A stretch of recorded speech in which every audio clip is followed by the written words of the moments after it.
I'd like to welcome you to a special event in the 2010 Scholarship at Villanova Lecture Series, this year's Endowed Chair Lecture featuring Dr. Ronald Chadderton. Before we begin, I'd like to let you know about a couple of other library events coming up this semester. Tomorrow, Thursday, November 11th at 11 a.m., there'll be a panel discussion on climate ethics led by Dr. Joseph Robertson and featuring Professors John Olson, Sally Scholes, and Kyone Mallory. And next Monday, November 15th at 12:30 p.m., the Fall 2010 Scholarship at Villanova series will conclude with a presentation from English professor Dr. Alan Drew, who will read from his original novels Gardens of Water and The Hidden Life. Information on these and all other library events is available on our website, library.villanova.edu. Each fall semester, Fall Memorial Library invites a Villanova professor who is the current holder of an endowed chairship to deliver a public lecture on their current research and recent publications. Today, we're pleased to feature a presentation by Dr. Ronald Chadderton, Professor and Chair of the Civil and Environmental Engineering Department of Villanova College of Engineering and current holder of the Edward A. Daylor Chair in Environmental Engineering. Here to explore with us the intersection of history and civil engineering through the famously catastrophic Johnstown Flood of 1889, would you please welcome Dr. Ronald Chadderton.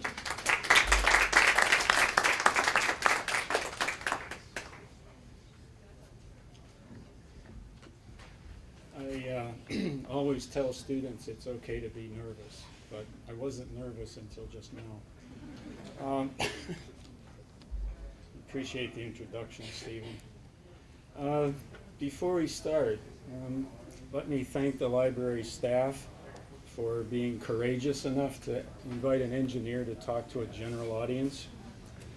I hope it works out. Let me assure you that we won't be overly stressed with mathematics until the very end.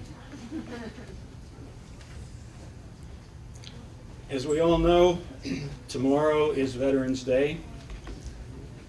Many of us probably don't remember that on November 11th, 1918, at the 11th hour of the 11th day of the 11th month, an armistice ended the Great War, the war to end all war. I would ask that you join the students in my class tomorrow morning as they pause at 11 a.m. in that forgotten tradition, and to remember that for 235 years, our predecessors have made great sacrifices to preserve, protect, and defend this country.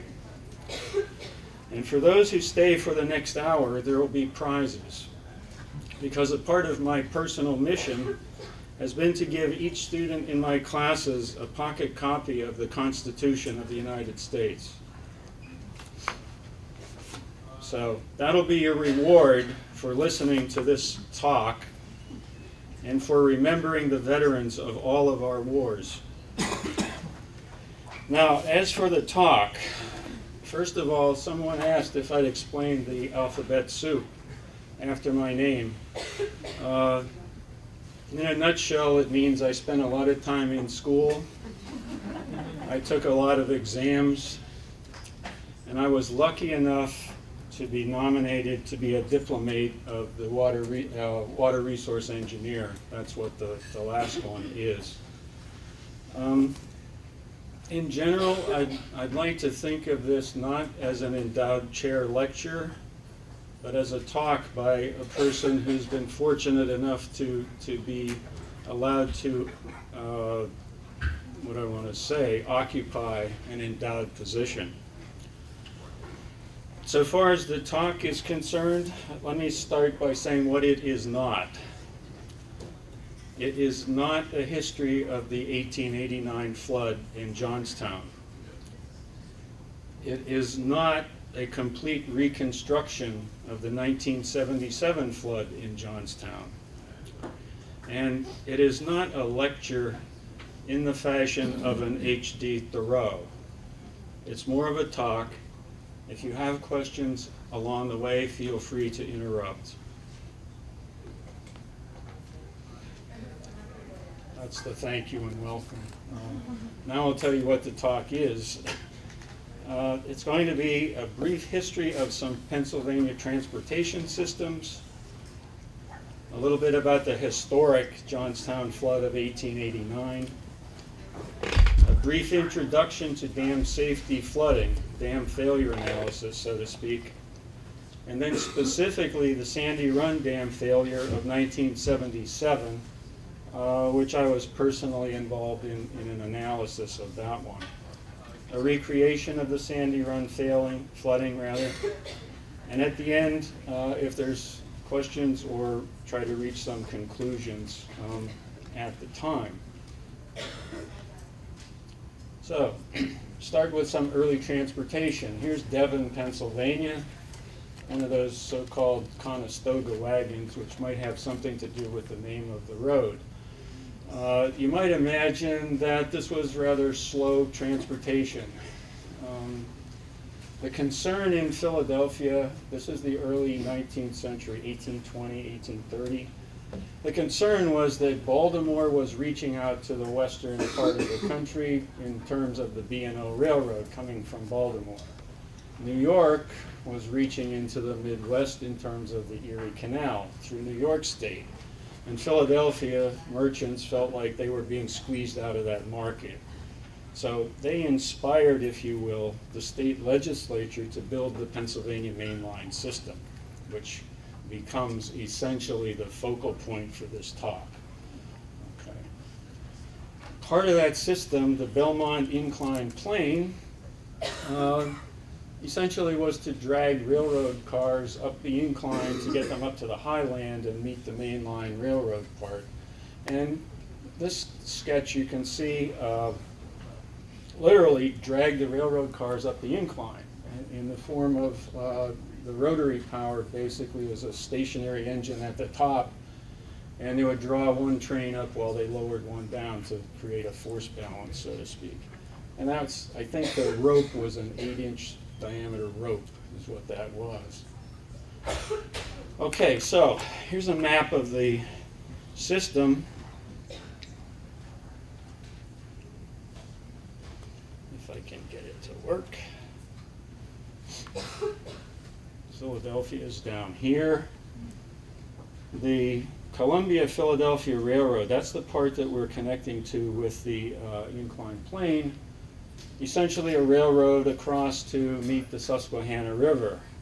At that point, canal boats up the Susquehanna, up the Juniata River, and ending here in a town called Hollidaysburg on the eastern slope of the Appalachian Mountains. On the western side, here's Johnstown down here. The canal would come down the Conemaugh, the Kiskiminetas to the Allegheny and down to Pittsburgh. Now, a question we were asked as graduate students at Carnegie Mellon is if there's 3 rivers coming into Pittsburgh, where does all the water go? But we won't talk about that. Okay. You'll notice there's a gap in the middle here. That's the mountain range. And the trick is to get the canal boats across the highland and back down the other side. Okay. So part of the talk is going to focus on what happened in the gap.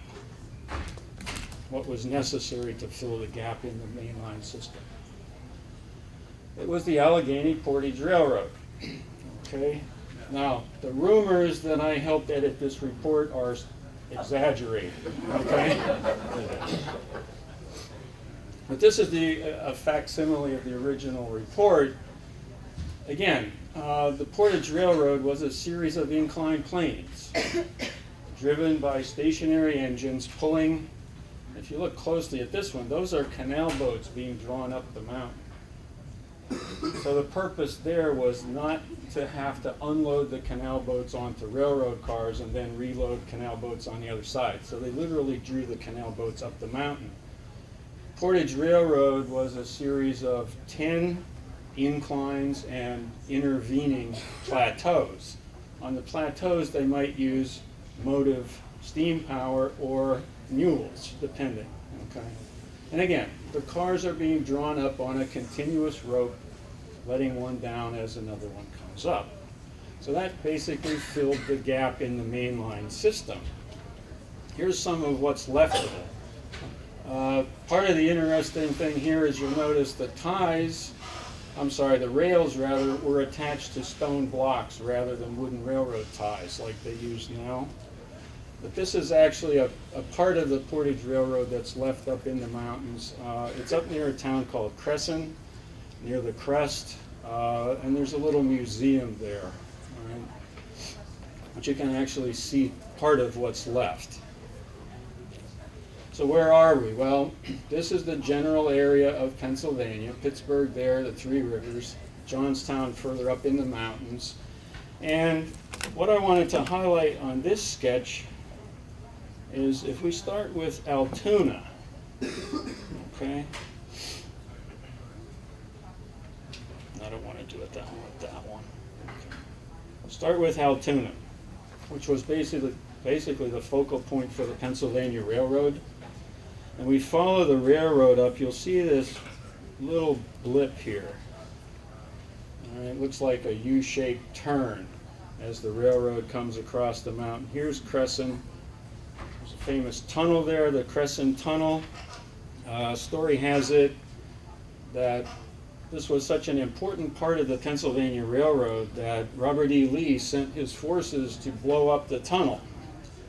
And when they couldn't do that, they diverted to a little town called Gettysburg.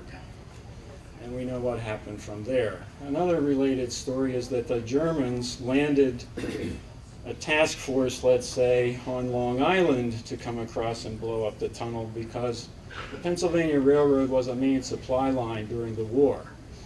Okay, and of course they failed also. So that tunnel was basically an important part of the Mainline system, which then came down the valley and into Johnstown and on to Pittsburgh. So that was the Pennsylvania Railroad. Well, it kind of looks like the railroad filled in the gap that was being occupied by the Portage Railroad. Okay. The Johnstown Flood of 1889. We're in the Allegheny Mountains of Pennsylvania. The South Fork Dam on the South Fork of the Conemaugh River. Right, so you're upstream quite away from Pittsburgh. You're several miles, 14 miles it says, from Johnstown. So we're kind of far away. In May of 1889, a lot of rain, the dam failed, and there was this 40-foot high wave came down the valley. Now other stories say 50 feet, others say 60 feet. That's not part of the question here. It's a pretty substantial event. A lot of places, including Johnstown, were pretty much devastated, including a town called South Fork that becomes a focal point for the 1977 event. There were apparently 3,000 deaths, although anecdotes say people just kind of disappeared. And as you might remember, in these days there was no social security number system, so people could change their identity when they felt the need to get away from an unhappy marriage or a debt. And so a lot of the deaths were really just people who vanished, took advantage of the chance to get away. A lot of the stories are in McCulloch's book, The Johnstown Flood. And one thing I wanted to say is this, I'm not recreating this. This has been well documented by other people. It's part of the overall story, so to speak. The South Fork Dam was constructed in the early to mid 1800s. Again, by the state legislature. So when it says there's no money between this time period, that's because the state legislature wasn't funding the construction. This was a state project, basically. The purpose was to supply water to the Mainline Canal on the western side of the Allegheny Plateau. There just wasn't enough water there to keep the canal operational. Okay? And you might guess it takes water to keep a canal functioning. So that was the purpose. It was fairly substantial, 900-foot crest and 72 feet high.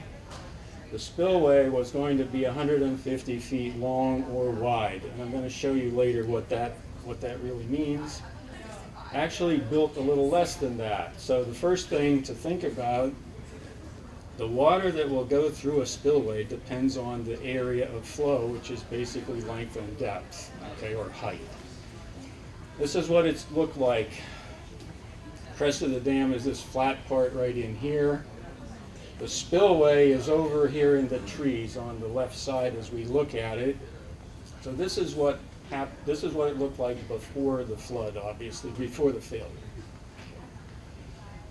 So again, its purpose was to supply water to the Mainline Canal. 4 years after it was completed, the Pennsylvania Railroad became the main transportation system. Okay. And so the canal system basically is not competitive, and they sell it. They sell it to the Pennsylvania Railroad. So the railroad bought the canal system basically.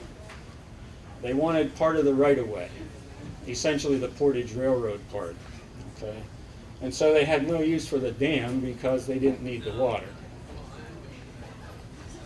So the railroad sells the dam to the South Fork Hunting and Fishing Club. Now, quiz question. What's the purpose of a hunting and fishing club? Hunt and fish, okay, right. Who are these people? Carnegie, Mellon, Fritz, okay, the high rollers from Pittsburgh bought this as a private resort. Okay, in Maine they call them cottages. Here we'd call them mansions. Okay.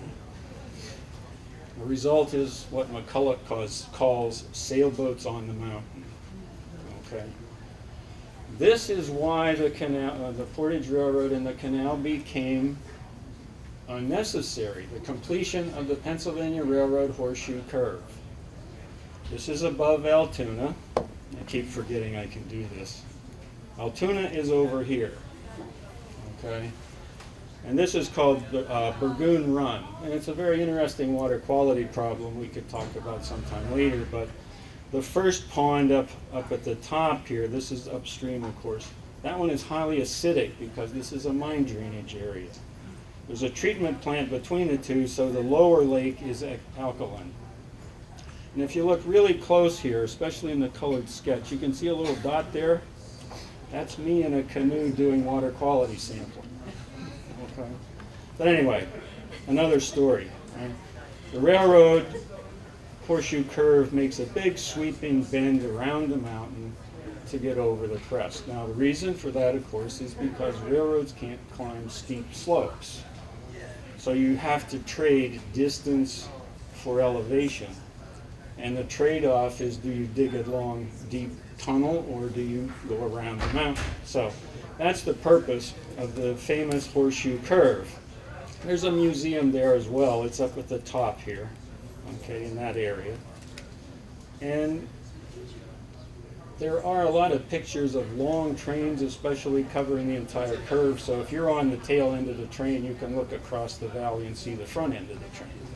I did that once, but it wasn't very pleasant. It was a hot day, and you know, Amtrak air conditioning doesn't always work. So here's a picture of sailboats on the mountain. This is the Hunting and Fishing Club, and their purpose again is hunting and fishing. So they stock the lake. The spillway looked like this, and again, flow through a spillway depends on how wide it is and how deep the water can be above it. So it's like an area, okay? That's the extent of my math for today. Well, what they did was cut down the top of the dam to make it lower and wider. Why did they do that? Well, so they could ride their carriages across the dam and not have to walk, okay? In turn, that reduces the distance between the spillway and the top of the dam, so there's less flow area. They also put a bridge across there so they could ride their carriages across. And to do that, they had to put all these supports underneath, which takes up part of the flow area. And then, to keep the fish in the lake, they put a fence over it all. Okay, so you might conclude this isn't a good idea. Okay. So what happened? Well, they made the dam vulnerable. I want you to remember that number, 5 inches of rain in 30 hours. That's nothing. That's nothing. Okay. But that's the rain. Now the part that's forgotten here, two things are forgotten. Right? History kind of focuses on the failure of the South Fork Dam in 1889. There was also widespread flooding throughout the state. Okay, Pittsburgh, Williamsport. Oop, wrong button. Modified spillway couldn't carry the flood flow. The water went over the top of the dam. It's a lousy construction job. All right, in the early 1800s, they didn't compact the fill, they just dumped it. So it wasn't a well-constructed earth-fill dam to begin with. It eroded, it failed, the lake drained, and you got a massive flood wave. But this is not water. This is mud. This is trees.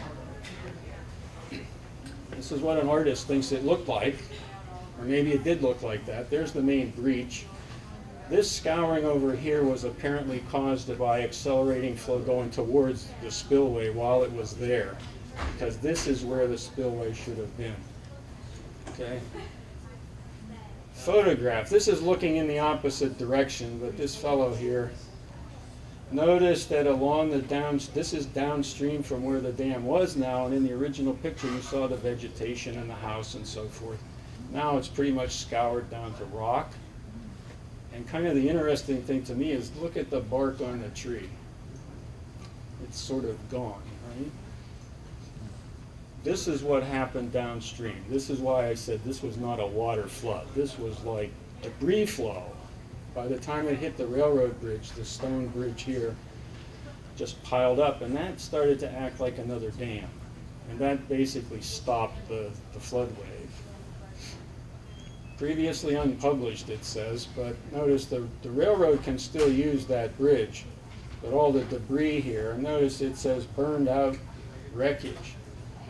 I don't want to talk about it, but read the stories about what happened. You know, in those days we didn't have electricity, they had kerosene lamps, and a lot of that stuff is houses and people. The railroad itself was damaged. Couple of quick stories. This is the so-called Day Express, which was sitting at a station. They got word in time and evacuated the train. This one, story has it, the engineer was running up the rail line towards South Fork on a daily run, learned that the flood wave was coming, put it in reverse and started going back towards Johnstown when the flood hit him and carried the train back down. This is during the flood. If you look really close, there's a couple people in canoes out there. There's people standing on houses. There's a lot of stories about what happened during the flood. Standing on houses. There's stories of people who jumped from one house to another. As theirs sank, they would find one that was still floating. Okay. Of course, the railroad suffered a lot of damage. This is the famous one. This is one angle. I kind of like this one better. This is the Schultz house. Story had it there were 6 people in the house at the time when it got stabbed by that tree, and they all survived. So there's Johnstown before the flood at the time, after the flood at the time. That's okay. I like this angle better. Gives you more of an impression of the devastation, if you will, that happened in the 1889. And this was May of 1889. Again, this was just one local flood. The reason it was unique, I guess, is because the failure of the dam augmented the flood drastically. 1936, there's Johnstown in 1936. Okay, this is a different situation. The 1936 flood was the flood of record in Pittsburgh. So again, it's not a local event, it's a statewide event pretty much. 1936 was very heavy snow year. There was a lot of snow on the ground, January, February, warm rain in March is what caused this. So this is basically a snowmelt flood. I remember when I was a student in Lewisburg, they used to have, there was an old garage that had high water marks on it. And in Lewisburg, 1936 was at the top until 72. So here's Johnstown today, nestled down in the valley with the Conemaugh River running through it. So at this point, what I wanted to do is talk a little bit about reservoir hydraulics. What should the reservoir do to the flood? How does a spillway work? What happens when something goes wrong? And some examples of spillway designs. Okay, I admit, I drew it. This is what's supposed to happen. And all of my students here have seen this several times before. Like I say, I only have one notebook. I use it for all my classes. But anyway, imagine that this curve right here, right, the so-called inflow, right? You can think of that as flow. Q is usually flow. You can think of it as volume coming into our dam or our lake as a function of time. So that's like a flood wave. And the purpose is for the reservoir to reduce the height of the flood wave and delay it by filling up and emptying. Okay, that's how it works. And as my note here says, the outflow depends on the design of the reservoir, the volume, how high it is, how high the dam is, where it is, volume, and the characteristics of the so-called spillway. So it's like choking. We call it a choke. You're choking off the flow, which makes the tank fill up and then it'll empty. Okay? Well, that's the way it's supposed to work. If anything goes wrong and you have failure, what can happen is you get a lot more flow than you would have had before and a lot greater depth. A classic example is the Teton Dam Failure, when basically there was no flow going into the lake at that time. It was being filled for the first time. It failed. Something on the order of a million cubic feet per second left the lake with nothing coming in. Now, a cubic foot is about 7.5 gallons, so you're talking about 8 million gallons a second coming out of that lake. All right? So that's what can happen when things go wrong. It could be worse than the flood would have been without the structure. Example of the spillway. Again, this is just a generic sketch, and the important thing is that we're concerned about the free area, the clear area, where water can escape prior to going over the top of the structure. Okay? So we're smart enough now that we account for the piers. Okay? And we talk about clear span rather than total span. Okay? You might ask, why do you put piers in the middle of the spillway? Well, in this case, it's to hold gates to control the lake level. It might be to carry a bridge. So if you've gone across, for example, what's the name of the dam? I'm forgetting it now. Route 1. Conowingo. Yeah, if you go down across Conowingo, you're going across the spillway, basically. And you don't know it because you're on a highway. Here's another example. This is Middle Creek. It's between Reading and Lancaster, and you notice you could almost not call that a dam. You could call it a weir. It's not very high. It's flowing constantly. There's a little bit of control structure on one end of it. There's gates there. And notice that's a little bit lower than the main spillway. But here's a case, you don't have much of a structure, but it's creating a pretty substantial lake in terms of surface area. Okay. The interesting thing is, notice the snow in the background there. The reason we were there that day was to see the snow geese. And they literally covered the ground like a blanket of white. The rangers said they had 120,000 that day. Now, how they know that, I couldn't tell you. But there were a lot. A really big structure, like Hoover Dam, for example. Now you've got the Colorado River here. Okay. These towers, there's 4 of them. They're taking flow out of the lake, water out of the lake, to run it through powerhouses down in the valley there. You can see the roof, basically. Those towers are about 900 feet high. So this is a really big structure compared to the Middle Creek one. Not a good picture. This is the standard, this is the Bureau of Reclamation picture. The spillway is off to this side here. So that structure is analogous to the entire Middle Creek weir. If the lake ever got high enough, the water would go over the side channel and down through a big tunnel and come out at the base. So they dug a tunnel through the rock to carry the emergency flow out, bring it out into the river far away from the dam. Again, that's for safety purposes.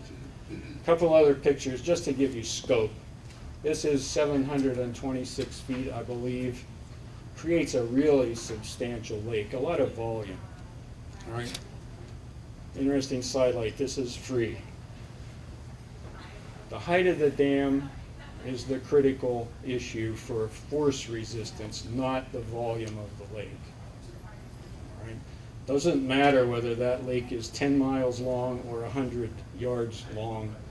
The depth is what pushes force onto the lake. Okay. So don't be overwhelmed by volume statements. Okay. Ansel Adams, this is kind of a neat historic picture. That's what it looked like in about 1941. This is what it looks like today, a new bridge across there. The road that goes over the top of the dam is a little two-lane highway, but it's a major artery. And if you can read the fine print, they say this is the nation's most vulnerable landmark. And that's the justification, apparently, for building this multi-lane highway so that in an emergency, if somebody blows up the dam, the highway is still there for transportation. It's just opened recently. That's one of the, it's either the tallest concrete arch bridge, is that what it is? Tallest concrete arch bridge. But again, biggest concrete structure, yeah. I'm not sure you can see it. You can't see it, but at the base, this again, a big trapezoid arch. At the base, I think it's 600 feet wide, deep rather, in the longitudinal direction. It's really massive at the bottom. Again, you all know that's a public works project, right? Okay, so now we jump ahead to 1977. And remember, the historic flood of 1889, that's the biggest in Johnstown. The next biggest is 1936. And then the third largest is 1977. What happened that night? Well, if you count the little circles with F's in them, there are 7 dam failures that night in the watershed around Johnstown. Johnstown is down here. Okay? We're talking July 1977 now. This is Sandy Run Dam. I was called in basically as a consultant on this project. Actually, we did the work here in the 80s, just to give you time frame delay. Okay. Anyway, this is where the reservoir was. The dam itself was here, and you can see the opening in the center there, and a little bit of a spillway over here. So that's the only aerial photo I could find of Sandy Run Dam.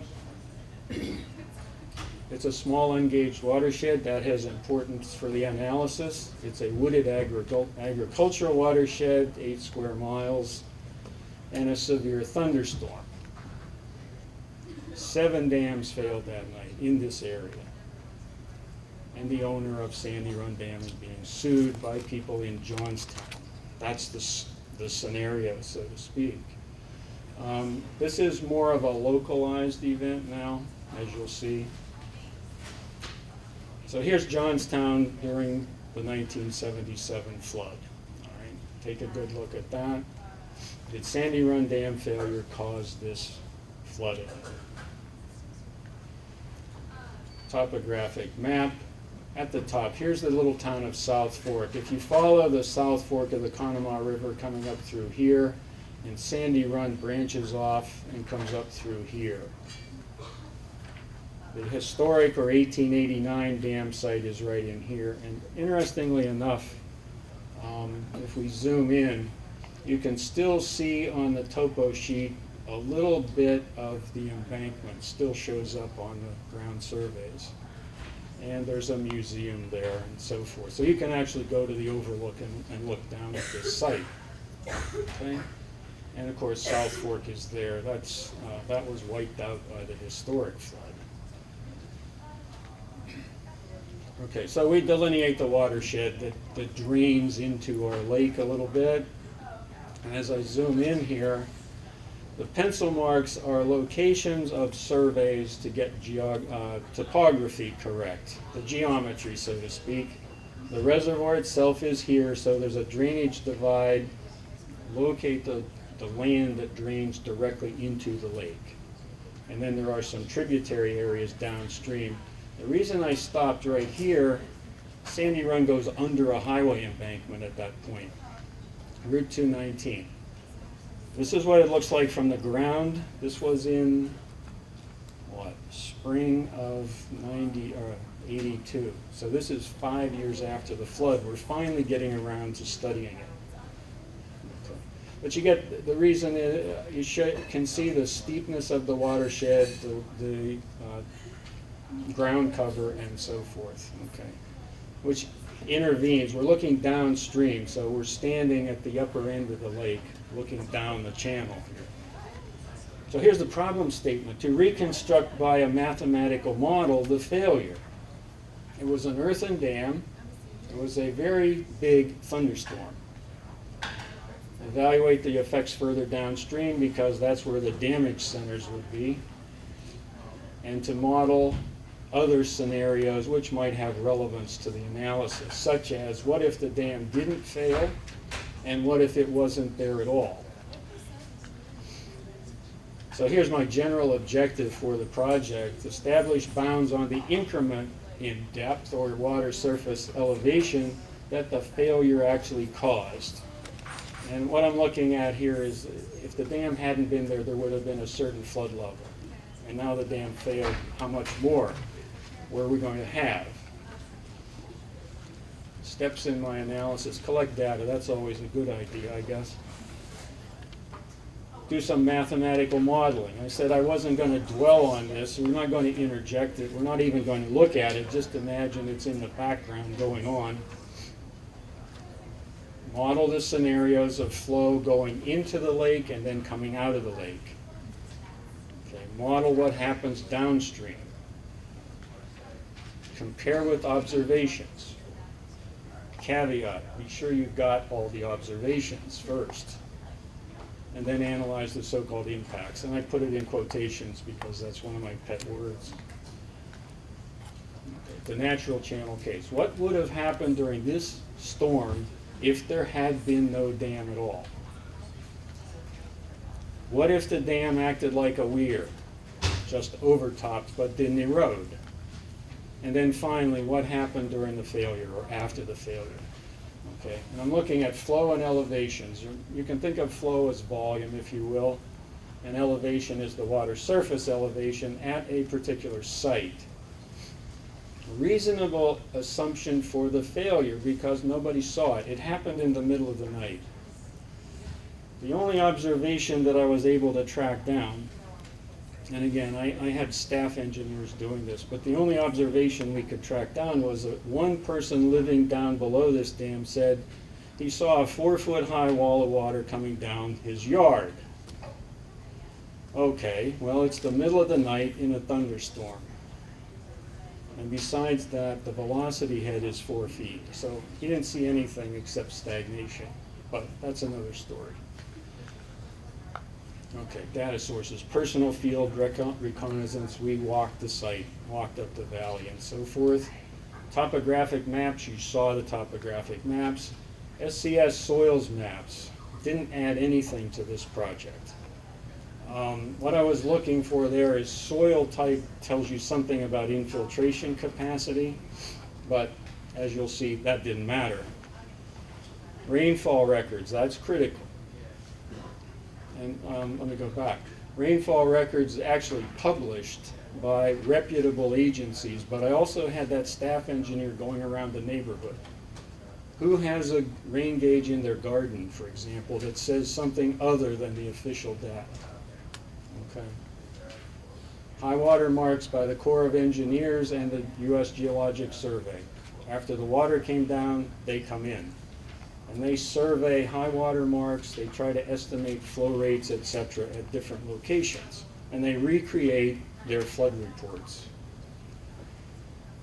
PennDOT drawings of the Route 219 crossing. What that does is give us geometry for the culverts that go under the highway. That's a choke. DER. At that time it was called DER, not DEP, and they would do dam inspection reports. So we had a history of dam inspection reports. Oh, what they do, pause. And the storm event reports from the federal agencies. Well, these are the cover sheets. There were 3 of them. Floods of July. So we mined the data. This is called an isohydraulic map from 2 different sources. These are plots of total rainfall depth over an area. And if you see that Johnstown is pretty well targeted by the bullseye, 12 inches. Remember, the historic flood was only 5. This is 12. Time distribution is important because if it rains a little bit forever, you don't get a whole big flood. But if you get all the rain at once like this, that's drastic. And it looks like less than maybe 6 hours. 12 inches in 6 hours is what it looks like. And then a high water survey by the Corps of Engineers. So what I'm going to try to do, this is what actually happened in terms of field data and elevation measurements. I'm going to try to match into that with my computer program. But first I talk about hypothetical floods. It's an ungauged watershed. How do you estimate the 100-year flood for an ungauged watershed? Okay. There's nobody left here, but when I give this problem to seniors in a design class, there's a catalog of about 12 to 14 methods. They won't agree, but they bracket the answer. So it's something like, let's say 2,000 CFS. And again, 1 cubic foot per second is about, 7.5 gallons per second. Estimated inflow to the reservoir by the U.S. Geologic Survey was 14,000 CFS. Okay? They have a way of estimating the flow rate from high water marks. It's called slope area method. Probable maximum flood, 25,000 CFS. Okay? Now that has a very particular meaning with not very good probability statement attached. You can think of it as the most flow you could possibly have, ever. This is what they said, the maximum known natural runoff rate ever observed in this geographic area. Inflow to this lake was on the order of magnitude of a probable maximum flood. It was a massive event, and it happened overnight. I'm talking about the storm, not the flood. Capacity for Sandy Run Dam. Now, it's not there anymore, so I go backwards. From the drawings and so forth, weir flow equations. I'll show you what that is, not to burden you with it, but Q is a function of length times height. Basically something like that. And the C factor depends on the shape of the structure and all that. But it's something we know pretty well from lab measurements, so you can do that. Could have been 3,300 CFS. The DER inspection report said that you always had flow over the spillway. Okay, so that was really an operating spillway. The lake was always full up to the crest of the spillway. The low-level outlet pipe was plugged. It didn't work.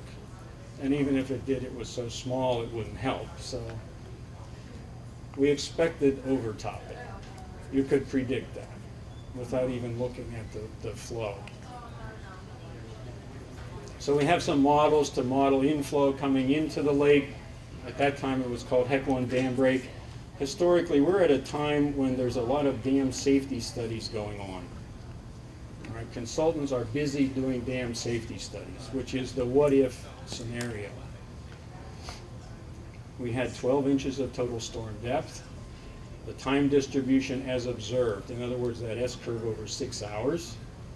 Peak inflow to the reservoir, 9,000 CFS. That's the most I could squeeze out of the model. And that's why I say these SCS soils data was irrelevant, because I'm assuming zero infiltration. The whole watershed is covered in impermeable material. And still, we can't come up with the observed, predicted, call it retroactively measured flow by the GS. It just wasn't working. Okay, dam breach, just guess what the dam breach looked like, the size, the time. So the issues here are, what does the failure opening look like and how long did it take to occur? 15 minutes is minimum. So what I'm assuming here is very drastic, instantaneous failure. Worst case is what that is. Peak outflow about 12,000. So I've got 9,000 coming in, 12,000 going out. And then we look at what might have happened down the channel. Two ways of doing it. Dam break, which is a dynamic wave. Think Newton's second law, momentum. And storage through HEC1, which is a volume calculation. So you've got basically an energy or momentum calculation versus a volume calculation. Do they agree? Well, they do. Add in the tributaries downstream. That might augment or modulate the flow. And do some, I called it sensitivity analysis, or you could call it gaming, just to see how good you are. And it finally achieved good agreement with the field observations. That's the whole goal here. This is all the numbers I had. I promised you not much numbers. And you look at the comparison, my best model versus the observed. Okay, and you see they're pretty good. Right, they're pretty good. One point of interest, I'm not sure which cross-section it was. Let's say it's this one right here where I'm off by a foot. Corps of Engineers came in and surveyed high water marks. GS came in the other side of the creek, surveyed high water marks. They disagreed by 2 feet. So if I'm off by 1 foot, that's pretty damn good. Okay. The anomaly at the very end here looks like a mistake on my part.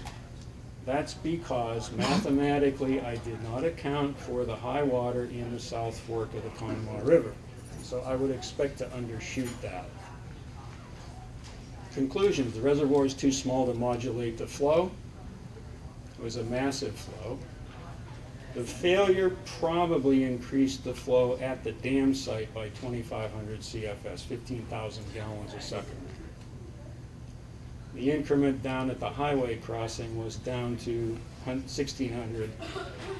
What happens as a flood wave comes down a valley is it spreads out in space and time. So you'd expect something like that to happen. The increment in water surface at the bridge, or at the culvert rather, was about a foot due to the failure. And below the culvert, less than 2/10 of a foot.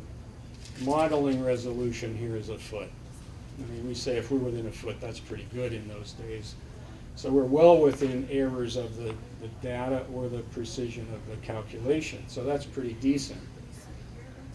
After the confluence with the South Fork, you couldn't pick up any difference. So we're still 14 miles from Johnstown and there's no effect. So nothing happened, basically. The failure of Sandy Run Dam had no effect. And the owner should be held guiltless. Okay. That was the end of my study particularly. Again, it took a long time just to get that far in terms of this lawsuit and the analysis. Interestingly enough, after I concluded there was no relevance to the charge, a structural engineer in Pittsburgh said the same thing. Okay, so this is one you learn from lawsuits, is that you're working in isolation. Somebody else is working in isolation. You don't know about each other. The client is paying several engineers to analyze the problem. I thought it was interesting, though, that it was a structural engineer checking into what I did. Okay. Fortunately, with the same result.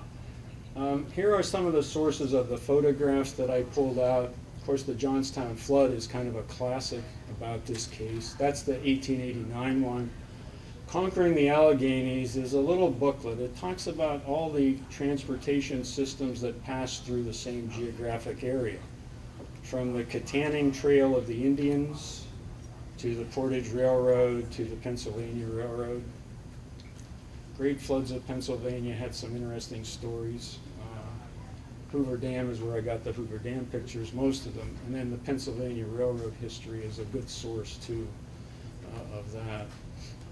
So let me acknowledge my colleague Dave Deinhardt for stealing some of his slides. If you were very observant, you noticed the font changing, and you might have said, is that lack of care or is that something else? Well, it was something else. I didn't change the font on the pictures I stole. All right? Again, thank the library staff for their help and attention, and all of you for your attention. And to remember that I have a box of handouts if anybody wants one, along with a little story that goes with the booklet. And in a little more peaceful mode, if you have any questions, I'd be glad to try to answer them.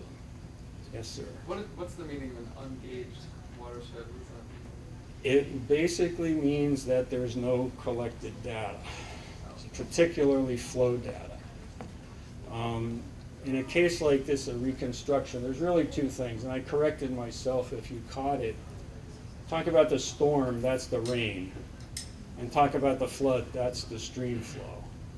So in a case like this, clearly we had rain gauge data for the rainfall, but no stream flow data because it's a small watershed, small stream. That's more of a typical case. That there's a lot more rain gauges than flow gauges. Okay, you're pretty lucky if you end up in a site that has both at the same time.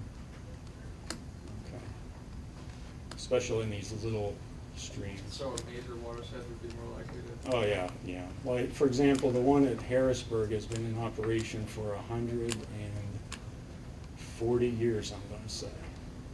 So, pretty sure that's right. It was 100 when I was a grad student. So, that dates me, but... yeah, if you're talking... nobody asked, all right? So don't ask what a 100-year flood is, all right? But... if you're in a major site like that and you have a lot of data, a long history, you're going to put more reliability more confidence rather in the statistics you calculate from the data. The extreme cases in a case like this where there's basically no data at all on stream flow. Then you resort to the ungauged watershed methods, which are basically empirical or kind of regression models are some that you get the statistics from another stream and say they apply here.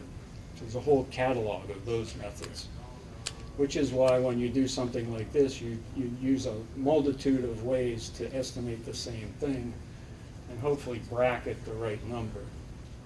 So I'm usually, not always, but usually talking about ranges of numbers rather than a particular number. Okay, the quiz of the day is where is that? Dr. Traver Swamp? The seniors still don't know where this is, right? I promised them 5 points bonus on the final exam if they could locate this little pond, but nobody's ever succeeded. And I'm not going to tell you because some of them are still here. Are you a native? Yes, ma'am. All my whole life, except for, and I did explain the alphabet soup. I spent a couple years in a foreign country called North Carolina. Oh. And I spent another year in another foreign country called Kentucky. But other than that, I've lived in Pennsylvania the whole time. Yeah, half of it here, half of it in the western part. And a little bit in State College. Joe and I are good friends. Other questions? That was easy. Well, thank you very much again.